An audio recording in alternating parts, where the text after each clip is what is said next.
Good Tuesday morning, Patriots, and welcome back to O'Connor's Right Stand. I'm your host, John O'Connor, software engineer by day, conservative truth seeker by night. We're witnessing something absolutely historic happening right now in our nation's capital. While I was putting together today's episode, I kept shaking my head at the sheer audacity and brilliance of what Trump just pulled off in Washington, D.C. Before we dive in, I wanted to interject some provoking thoughts. And this is something that's going to make some of you uncomfortable, but it needs to be said. The same principle that allowed DC to become a crime-ridden disaster applies to every area of your personal life. What you tolerate, you accept. What you don't actively change, you're choosing to keep. For years, DC residents complained about the crime, the homeless encampments, the drug dealers operating openly on the streets. But what did they do? They kept voting for the same politicians, accepting the same excuses, and tolerating the same dysfunction year after year. They got exactly what they were willing to accept. Now, look at your own life. That job that's slowly crushing your soul, but you keep it showing up because at least it's stable. That relationship where you're putting in 80% and getting back 20%. Those financial habits that keep you living paycheck to paycheck while you dream about someday having security. Here's the brutal truth. If you're not actively working to change something, you've decided it's acceptable. Your actions reveal your true priorities, not your complaints.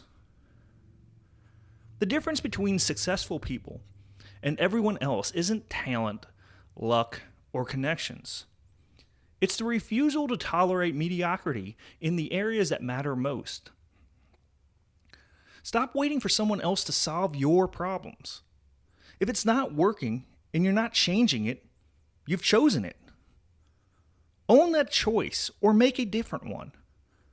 Now, both of my parents used to dig that philosophy into me, but being dumb and young, it really didn't sink in until my late 30s. So, maybe think about this in context of your own life and what you are accepting. It's never too late to change something. Now, before we dive into the main event, I've got to address the elephant in the room that the mainstream media is desperately trying to ignore.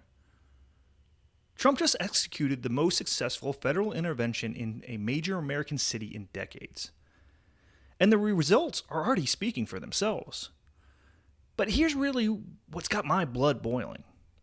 The same politicians and pundits who cheered when Gavin Newsom cleaned up San Francisco for Xi Jinping are now calling Trump's DC operation authoritarian overreach.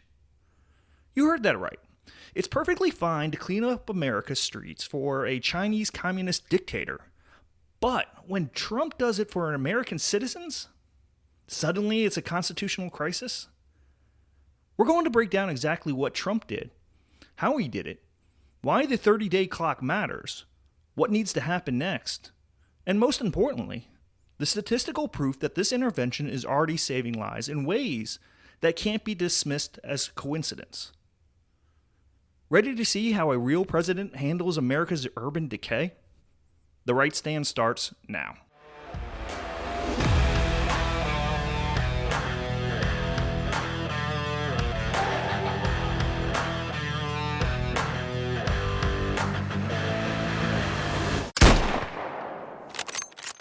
Here's what the establishment doesn't want you to understand about Trump's Liberation Day in D.C. Because, once you see how brilliant this was executed, you'll realize he's setting the blueprint for saving every major American city. On Monday, August 11th, Trump invoked Section 740 of the District of Columbia Home Rule Act, officially placing the Metropolitan Police Department under direct federal control and deploying 800 National Guard troops throughout the Capitol. Attorney General Pam Bondi is now in command of MPD, with federal agents from the FBI, DEA, ATF, U.S. Marshals, and Park Police flooding the D.C. streets. But here's the part that's really driving the swamp creatures insane. Trump didn't just talk about cleaning up D.C. He delivered immediate results that are statistically impossible to ignore. Within the first week of federal deployment, Over 600 arrests were made, including 251 illegal immigrants who were terrorizing American citizens in our nation's capital. The president himself went on patrol with the MPD and National Guard troops, showing up in the neighborhoods that politicians usually only visit for photo ops. When's the last time you saw any mayor or governor actually walking the streets they claim to be cleaning up? And the results? Almost immediate. Federal agents are dismantling homeless encampments, arresting violent criminals, and clearing out the drug dealers who have turned parts of D.C. into open-air markets. Trump requested $2 billion from Congress to beautify the Capitol, making it clear this isn't a temporary Band-Aid, but a complete transformation of America's most important city. While the media keeps claiming there's no emergency in D.C. and that crime is at historic lows already, let me give you the numbers that absolutely destroy their narrative. John Lott Jr. from the Crime Prevention Research Center just dropped a statistical bombshell. D.C. has gone 12 straight days without a single homicide under Trump's federal control. Think that's just coincidence? Think again. Lott crunched the numbers. Compared to the homicide rate during the first 7 months of the year, the odds of 12 consecutive days without a homicide happening by random chance are just 0.37%, or 1 in 272. Compared to 2024 overall, the odds shrink to 0.21%, or 1 in 478. Let me put that in perspective for you. There's a better chance of you getting struck by lightning than D.C. going nearly 2 weeks without having a homicide under their old system. But under Trump's federal control, it's happening right now. And the statistical probability proves this isn't luck. It's competent governance. But that's not all. Lott's previous research revealed that while D.C. politicians claim crime is at 30-year lows, they're hiding the most important statistic: crime lethality. His analysis showed D.C. has the highest violent crime lethality rate among 17 major U.S. cities, with 341% increase in lethality comparing 2012 to 2024 data. Translation? You might have been less likely to be a victim of crime in recent years, but if you were victimized, you were far more likely to die. D.C. went from 13 homicides per 1,000 serious violent crimes in 2012 to 57 homicides per 1,000 serious violent crimes in 2024. The D.C. Police Union has publicly supported the federal takeover, with Chairman Greg Pemberton calling the crime is down narrative an old trope, and saying they're using statistics in a way that makes it appear that crime is going down, but our rank-and-file officers know we're going call to call to call for armed carjacking, stabbings, robberies, shootings, homicides, and I quote that all. Here's where the story gets really ugly, because it turns out the establishment's crime at a historic lows narrative was built on manipulated data. Just weeks before Trump's federal takeover, D.C. Police Commander Michael Pulliam was suspended for allegedly falsifying crime data to make trends look more favorable. The DOJ is now investigating claims that the Metropolitan Police Department systematically manipulated crime statistics. And a whistleblower lawsuit that was quietly settled reveals that this has been going on for years. John Lott explained that this misclassification of crimes affects how the resources for police are going to be distributed. They make it harder for them to get funds, but they also may affect how they're going to allocate funds. Local D.C. officials were allegedly cooking the books to make their failures look like successes, which meant they couldn't get the federal resources they needed while also misallocating the resources they had. It's a perfect storm for incompetence and corruption. Meanwhile, Lott's broader research has shown that the FBI itself has been playing similar games nationally. The FBI quietly updated its 2022 crime data to show a 4.5% increase in violent crime, not the decrease originally reported. The establishment has been lying to you with statistics, and Trump's intervention is exposing the real crime situation while simultaneously fixing it. Here's where the hypocrisy becomes absolutely disgusting. Remember November 2023 when Chinese President Xi Jinping came to San Francisco for the APEC summit? Gavin Newsom mobilized an army of city workers to clean up San Francisco practically overnight. They cleared homeless encampments, scrubbed away graffiti, power washed sidewalks, removed drug paraphernalia, and made the city look presentable. Newsom openly admitted, I know folks say, oh, they're cleaning up this place because all those fancy leaders are coming to town. That's true because it's true. He literally said that with a straight face. They cleaned up San Francisco because the Chinese Communist Party leader was visiting. Let me repeat for emphasis. California's governor cleaned American streets to impress a communist dictator, and the media praised him for being pragmatic and results-oriented. But when Trump cleans up American streets for American citizens and achieves statistically impossible results, 12 days without a homicide when the odds were 1 in 478, suddenly is unprecedented, authoritarian, and a threat to democracy. Where was the outrage when Newsom swept homeless Americans out of sight so Xi Jinping wouldn't have to see the consequences of failed progressive policies? Where were the constitutional scholars when California prioritized Chinese optics over American welfare? The answer is simple. They were cheering it on because it served their political agenda. When Democrats clean up cities for foreign dictators, it's smart governance. When Republicans clean up cities for American taxpayers and save American lives with mathematically verifiable success, it's fascism. This double standard exposes everything you need to know about the establishment's priorities. They care more about impressing China's Communist Party than protecting American citizens. The legal eagles in the media keep obsessing over this 30-day limitation like it's some kind of gotcha moment. Let me break down exactly what Section 740 allows and why Trump's timeline is actually perfect. Under the D.C. Home Rule Act, the president can federalize the Metropolitan Police Department for up to 48 hours in emergency conditions. But if he notifies Congress in writing about the emergency, that control extends to 30 days. Anything beyond 30 days requires both the House and Senate to pass a joint resolution. The beautiful part? Trump controls both chambers of Congress. Republicans have already shown near unanimous support for his agenda, and frankly, after seeing the statistically impossible crime reduction, 1 in 478 odds of success by chance, what member of Congress is going to vote to bring back the chaos? The Constitution explicitly grants Congress authority to exercise exclusive legislation in all cases whatsoever over the District of Columbia. D.C. isn't a state with sovereign powers. It's a federal district under federal jurisdiction. Section 740 exists precisely for situations like this.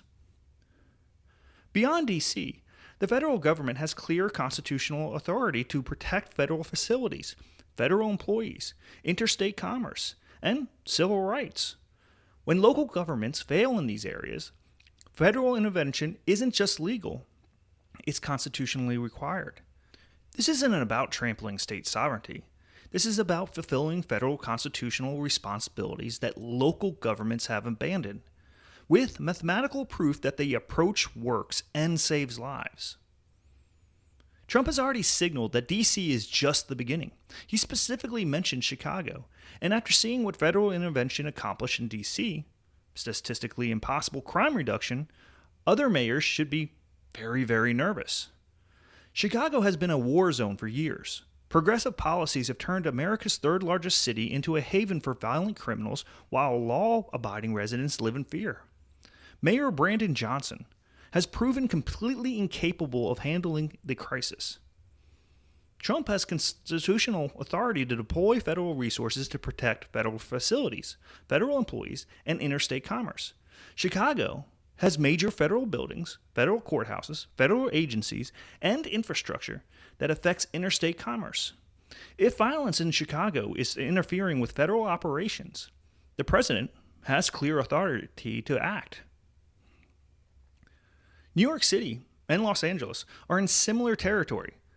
The beautiful part of this strategy is that it forces progressive mayors to make a choice. Either fix your city's problems yourself and achieve the same statistically impossible crime reduction that Trump achieved in D.C., or watch the federal government fix them for you. And here's the political genius of starting with D.C. Trump established the legal precedent, proved the effectiveness of federal intervention with mathematical certainty, and demonstrated that Americans overwhelmingly support competent governance over ideological purity when the results include saving lives. Every major American city is now on notice. Fix your crime problem and achieve statistically impossible reductions in violence, or the federal government will fix it for you. The establishment media's reaction to Trump's D.C. operation has been absolutely hysterical. They keep calling federal intervention unprecedented, while ignoring the statistical evidence of 12 straight days without a homicide.